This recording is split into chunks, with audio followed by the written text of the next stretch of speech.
Welcome to Chief Studios. My name is Taylor Bell, and let's get into the game review and recap of the Chiefs versus the Jets.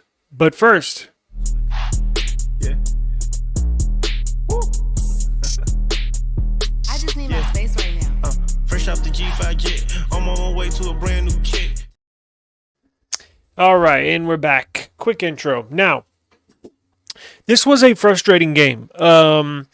Just to put it all out there, and quite frankly, started the game really not knowing what to expect. Look, I expected a victory coming into this week's game. Didn't really know how it was going to play out, or how the Chiefs were going to look. I expected them to look better. Now, with the lack of preseason games, it does take a few weeks for these teams, not just the Chiefs, but everybody, to get in a role, to get in a rhythm, for the new players on the team to get synced up with the current players that were on the roster the previous years. But this comes down to it, quite frustrating. Again, we did get the victory, so I am happy we got a W. However, it was not pretty. Still looks like we're out of sync. Still looks like we're putting things together. That's the bad news. Good news is that I'm sure most of the NFL is doing the same thing. I was digging into some stats and kind of a few things that jumped out to me. Look, we started the game hot. Had a bunch of, well, not a bunch, excuse me. Had a number of big plays. Andy Reid showed you pretty much all game he was going to stick with the run. Had a lot of success with the run, actually, with the run game. But the Chiefs' offensive line looked a little shaky at the beginning of the game. Like I said, there were a couple of big plays that helped open up to a quick 20-0 lead. Now, going into like the second quarter, I was thinking, man, this is going to be awesome. This is going to be the breakout game. We're going to get some of these young wide receivers involved and get them going. But that was not the case. Classic Kansas City. You jump out to a decent-sized lead, and then you let the opposing team, crawl their way back into the game. And as it got tied up, I just kept shaking my head. They actually made the defense kind of faltered a little bit because they made Wilson, the Jets quarterback, look like fairly decent. I've watched, I believe, one other game, not the Aaron Rodgers game where he got injured the very first game, but I think I watched the Jets' the game coming into this week's game. I watched them because I knew the Chiefs were playing them this week. Wanted to get a feel for the players and what they look like. Now, the Jets looked a lot better than they did the previous week. I was against Dallas. It was a stinker for them. Wilson, the quarterback, did not look good last week's game. This week, looked decent. Now, there were some bright spots in the defense, and there were some not so bright spots. Now, in order for the opposing team to crawl back into the game, look, there's a few ways that can occur, and the most classic, most common way is how the Chiefs let them back in by stuttering on offense, basically. Couldn't really get much going in the pass game. Running game was there all game, but you can't run the ball every single play. You got to throw the ball at some point, and it never really came through. Now, when your offense sputters and you throw a couple interceptions, and the opposing team's offense actually moves the ball, put some points on the board, that's how they got back in the game. So, kind of inconsistent play from the Chiefs is what you saw. Mahomes did not have the best game. Now, he is the best player in the world, and that's basically the difference between the win and the loss. I was thinking just before I hit record, about an hour ago, that, look, what if you replace the quarterbacks? So put Wilson on the Chiefs and put Mahomes on the Jets. I think you have the same outcome, meaning I think the Jets barely sneak away with the win and the Chiefs lose. So what's the difference there? the quarterback, obviously, but that goes to show you that the teams aren't that all different as far as, I'm not talking about player to player basis. I'm more talking as far as team and performance wise. Now, the Jets do have a stacked roster. They do have a very, very good roster, as do the Chiefs, minus one glaring hole, which is the wide receiver positions. I still believe that is a major, major liability for this Chiefs team. If you had at least one Pro Bowl level wide receiver, now I understand Kelsey is the best tight end in the league, and he is your number one option when you are in the pass game. However, I'm talking the specific wide receiver position. They do not have a number one wide receiver still. Nobody has been standing out. It does not look like that Mahomes has confidence in his wide receivers. Now he'll say that in the press, but it just doesn't look like there's one wide receiver he can depend on. He can throw the ball, and he knows that the wide receiver will catch it. I know going into this game, Aaron Rodgers, I heard something this week where Wilson is the Jets quarterback is trying to build up that trust and that being in sync with the wide receivers. Well, that's how the Chiefs are as well with their wide receivers. If they had one Pro Bowl talent level wide receiver at that position where Mahomes knows he can depend on, he can trust running the proper route. When the play breaks down, when Mahomes scrambles out, he knows that the wide receiver knows exactly what Mahomes is thinking and finds an open spot in the defense that can catch the ball when thrown to him. We're just missing that number one wide receiver. I do believe if you had more talent at that position, just more trust in the QB wide receiver position, last night's outcome would have been, a lot different. You probably would have had a 35 to 20 game or 38 to 23 game. Wouldn't have been so close. It's very apparent to me that the wide receiver position is still a liability for this team, and it's going to be this way for the rest of the year. I do not see. Now, look, could it possibly, but I just don't see any one wide receiver stepping up to that position. I think what's going to happen is what we've been seeing in these first four games. Basically, Mahomes is going to spread it out and throw the ball to basically whoever's open, but not a quote-unquote dependable wide receiver. Like I mentioned last week, there's no possession receiver on this roster where you can basically throw the ball and he's at least going to catch it and get you a first down. Sure, he'll get tackled when he catches it, but I just don't even see that on the roster. Last week, they tried at the beginning of the game versus the Jags to get Tony. You could tell that Andy Reid he caught, 3 or 4 balls in what seemed like the first possession, probably the first 1 or 2. Just trying to get his confidence back after that abysmal week 1 where they dropped all those balls. Now, you probably won't see that again, but I just see this being an issue week after week after week. I think now it'll look a little better as they clean up some stuff, but I think the game that we saw yesterday on Sunday versus the Jets is more or less what we're going to see every week. You don't know who the standout position is going to be at the wideout spot.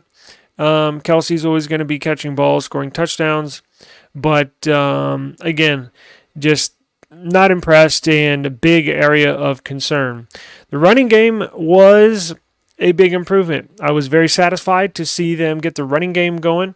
And the defense looked okay. I mean, Chris Jones had a sack. Let me pull up some stats. Let's go look at some stats. Let me share the screen here. Let's see. Chiefs, Jets, box score. Okay, so here's the box score.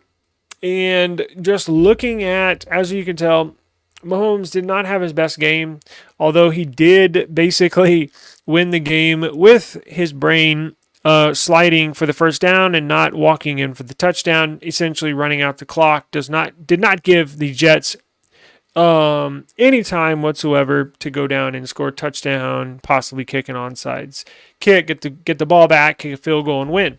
So that was a very key moment in the game. As you can see, Pacheco had a phenomenal game, 20 carries, 115 yards. Kelsey, enough to get the defense worried about where he's at. Not a phenomenal game by any means, but definitely a solid game, I would say. Lazard, on the other hand, not real. This was not a passing. This didn't wow anybody. There were some big passes, but it wasn't like bomb fest over in New Jersey last night. Brees Hall struggled basically. He had a big run. Now, Zach Wilson, I was impressed. Look, he's not going to blow your socks off. Probably won't be there long term. He's very inconsistent. As we discussed last week versus the Cowboys, looked pretty shitty. And last night didn't look that bad. He did miss a couple throws. Now, there were some drop balls from the Jets team that added, or excuse me, that did not add to his stat line. There was a dropped ball. I don't believe it wasn't the most perfect on the money pass, but the Jets had a touchdown drop pass from their tight end, I believe, right on his hands. Just couldn't bring it in. Should have caught the ball. It was a difficult catch, but you are a professional, and when it does hit your hands, you got to catch it. So that was technically, could have been the difference in the game between a win and a loss, because look at the score. If they had scored that touchdown, gotten a 7, it would have been 27-23. Of course, there's a lot of other stuff that goes into the games. I know that. I'm just saying that was a 7-point swing right there, and the difference between a win and a loss with that one drop ball. And then there was another drop ball. Wilson, the wide receiver, dropped, I believe it was him, dropped a 30-yard gain, something like that. That would have added to the not only statistics, but possibly could have altered the score as well. So his numbers could have been better if it wasn't for those drop balls. Decent stat line, but just inconsistent, right? He did miss some throws minus those drop balls. And definitely not the best game from Mahomes. Now, Mahomes had an interception late in the game that was called off. A terribly thrown ball. And the Jets got called late in the fourth quarter. Jets got called for a defensive holding from the defensive back of the Jets, basically holding on to in or around the shoulder pads of the Chiefs wide receiver while he was making his breaks in his route. And it was interesting. Now, the Jets coach was furious, and I would be too, because look, as a Chiefs fan, I'd love to see that. I'd love to, get that interception wiped away and continue that drive, but that could have gone either way. I understand why the Jets coach was so pissed off. And here's the thing. The ref threw the flag after the penalty occurred on the field in real time, and after the interception ball was caught by the opposing player. The player that caught the interception was not the player that performed the foul. The ref, if you watch it in slow motion, the foul occurs on the holding while the wide receiver's on his route. And then the pass is thrown and it's intercepted. And once the defender, the Jets player, comes down with the ball and starts running, that's when you see the ref in slow motion pull down, grab his flag, and throw it on the field. So I know I've been a little bit of research, scouring around on the internet, and there are a lot of Jets fans and media understandably upset, saying, not saying the game was rigged or anything, but just saying how coincidentally that late flag, literally and figuratively, basically was the difference in the game.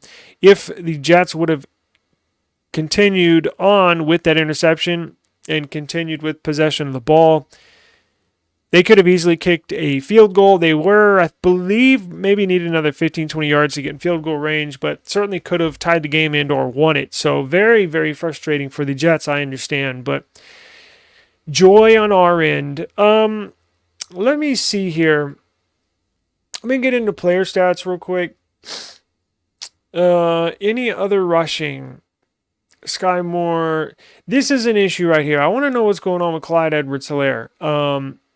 He only had 3 carries, 12 yards. He had big expectations rolling into this year, and just not much. I'm not sure the coaches are that confident in him. Look, I don't know what his practice looks like, what's going on behind closed doors, but it does not look like they are filling him with confidence. I'm not sure what's going on. Kelsey here, again, as we see his stat line, fairly decent. Pacheco not only had a big day running, but he also had, 43 yards receiving as well. Noah Gray had that 1 touchdown. Rashee Rice, I know a lot of people want him to get more playing time.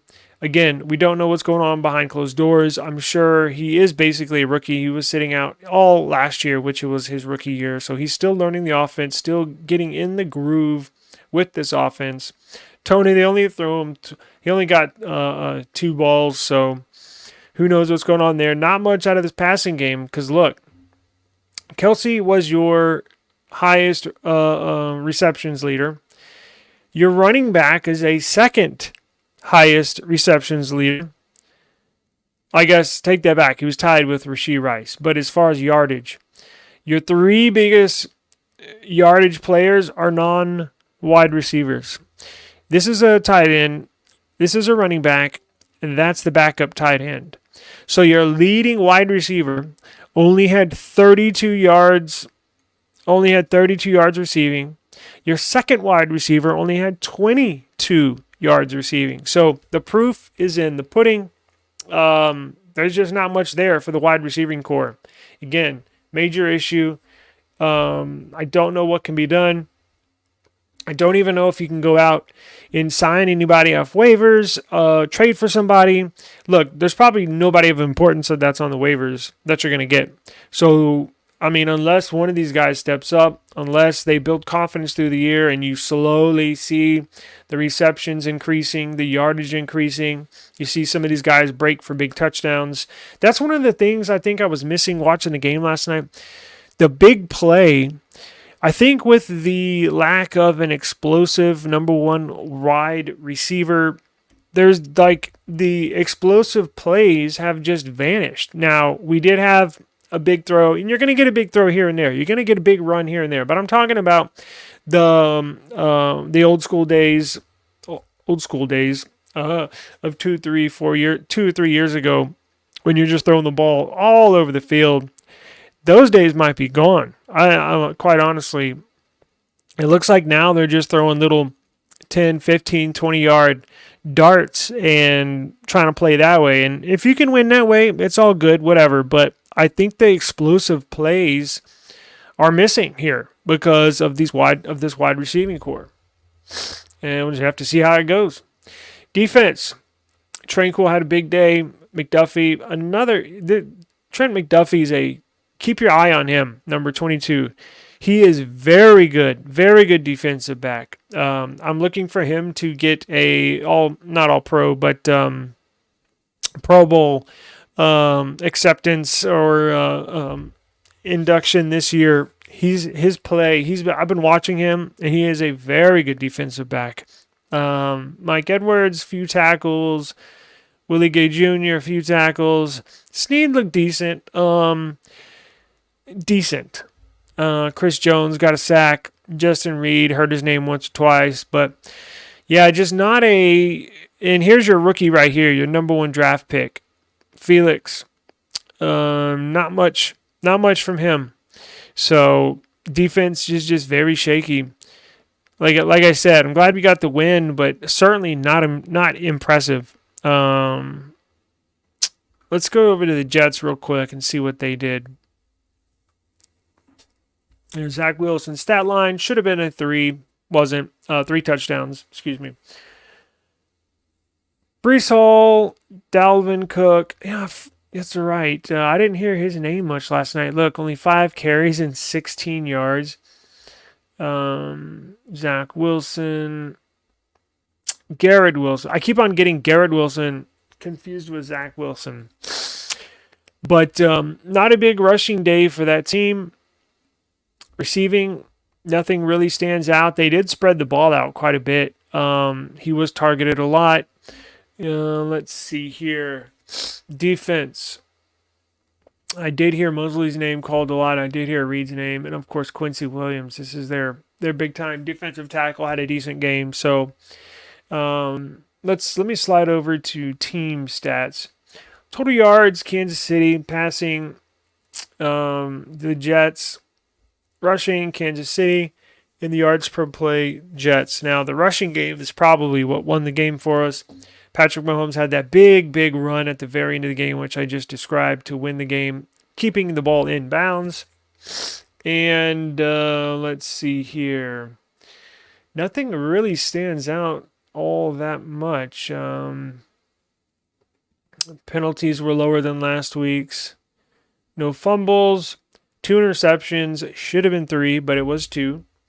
And we had time of possession. So, look, it's a work in progress, as is everything. But let me see where their next game is at. Let's see. Next week is at the Chargers are coming to Kansas City. Excuse me. This will be a good game. And then we should win this game with the Broncos. They are just not. The Broncos suck. So this game should be good. Let me see where they're at. They are. What are the Chargers? 1-2 or 2-1 or 2-2? Damn it. Let me see where they're at.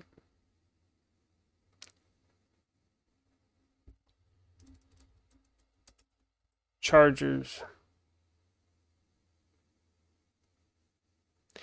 Chargers are 2-2.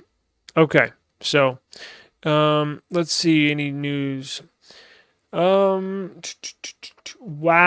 Khalil Mack posts 6 sacks and win over the Raiders. Lord have mercy. Let's see. Raiders fan thrown down steps during vicious fight. Wow, that's great.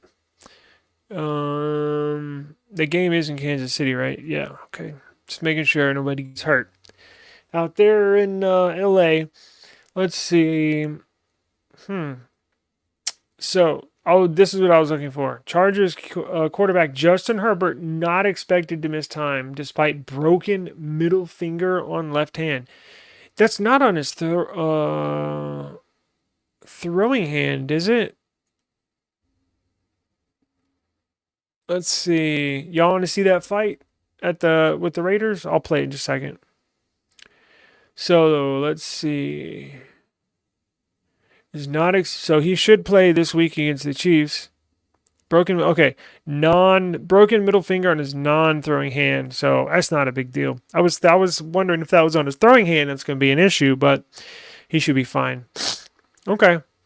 Well, let's go look at that fight and then we'll get out of here. I wonder if I can play it here. TMZ. Try it. Okay. Where are we at? All right, you ready? Is this playing? Yeah. Okay, here we go.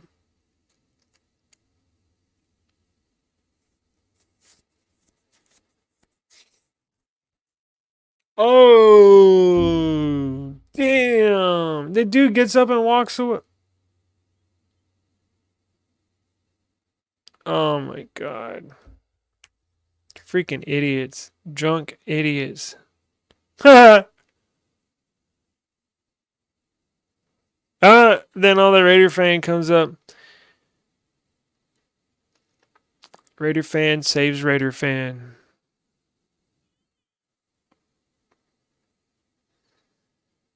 Mm-mm-mm. Wow. Where's he going?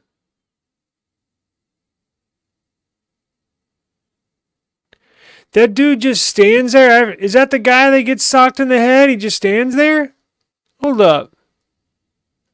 So you get punched out and then you get up and just start watching that game again? Oh. Or did he walk away? God damn, these people are crazy, man. So I want to see where he stands. I think because I was watching the other Raiders fan here, but let's see where the guy that falls down. Did he just get up and start watching the game again? Okay, he's right back here. Watch, watch, watch. Right here. It's right here. Go back. Are you serious?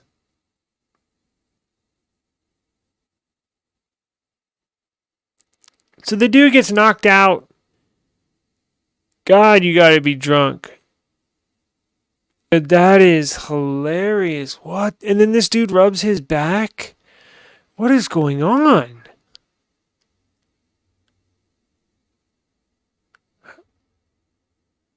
Watch. He's like, no, watch. He says, gosh, you're gonna whisper sweet nothings in his ear. Nah, man, don't cause a scene. Let it go. Come on. That is crazy. Wow. I thought I upgraded my internet. Oh, well. There we go. No, man, leave him alone. Let it go. It's like, I'm supposed to be telling you that. You're the one that's supposed to be aggressive, and you stand up and just watch the game. Watch, he rubs his back. Watch. Thank you. Thank you for not stepping in. Wow. I don't think I've ever seen that. I don't think I've ever seen that. That is crazy. So the dude gets knocked out, or not knocked out, but he gets smacked to the ground, and he gets up, just turns around and starts watching the game again. Really? Wow. All right, I'm out of here. Peace out, man. I will see y'all later. And Fred's got a bunch of stuff this week. I think he has a show Wednesday, and we got a lot lined up for you. So just stay tuned. Subscribe to the channel. We got tons of content coming for you. And enjoy the beginning of the week, y'all. We got to win. Barely.